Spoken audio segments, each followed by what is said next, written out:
We're in London for Huawei's pre-MWC briefings. I'm here with Michael Howard from IHS. Michael, good to see you again. Good to see you, Ray. Where are we in the evolution of NFV? There are real deployments, but there's also a lot that's not done yet. Right. Carriers think that their number one driver for NFV is quick services for new revenue. Right.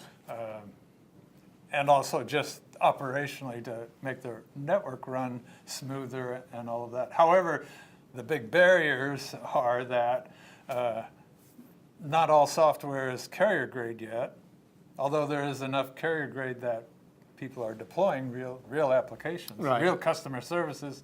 And the other big impediment that the operators say, how do we deploy this virtualized network stuff into our physical network? So there's a lot of challenges around. However, we're getting through to real slowly customer but surely services or real operations in the backside, like right. the mobile core, the right. virtual EPC, virtual IMS. So there's a lot of applications deployed. Another answer to what's the state of NFV is the infrastructure to deploy and execute VNFs, the NFVI, the NFV Mano on top of the NFVI, is not mature yet. Right. You can make it work with an ecosystem of partners, and that's what's happening. So the industry's learning a lot as it goes along, and certainly one of the things that the operators are realizing and now talking to the ecosystem about is the need for cloud native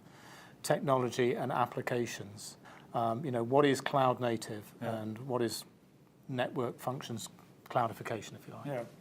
Well, cloud native is a really nice term, and a lot of people are using it, but a lot of people have their own definition of what is cloud native. Right.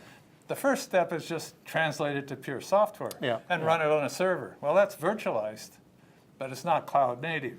Cloud native means to take advantage of the fact that you're running on a server. It means, so a lot of the characteristics are that at least you separate the control plane from the user plane, and it's programmable. Each of them are. So now you can scale the data plane or scale the control plane as you wish, multiple VMs or multiple containers. But you can scale them independently as is needed by the traffic. So that's one. A second one is the concept of continuous delivery. That is, you're able to deliver new services on the fly, update services. Right, right. And so that entails DevOps. We won't get into that one very far here.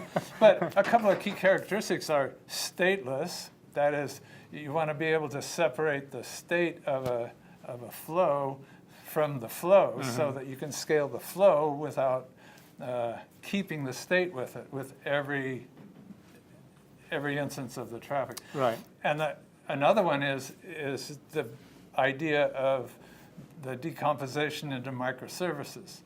So a basic decomposition of that firewall as a monolithic piece of software, it's virtualized, but you at least separate the control plane from the data plane. That's the first step. But to really get to micro-segmentation or microservices, you take the content of that firewall, not the control plane part, but the content part, and divide it up into its functional pieces. The firewall has lots of building blocks. That's a very good way of saying it. So you're kind of going from legacy software into Lego-C software.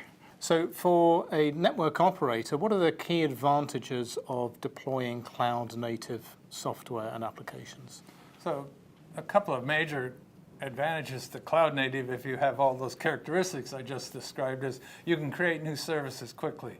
So you might have a form of a firewall with some of those microservice elements for consumer, and you have a different set of elements for enterprise. Right. So you could quickly develop different versions of that firewall from its microservices. So quickly being able to develop new services and getting them to market quickly.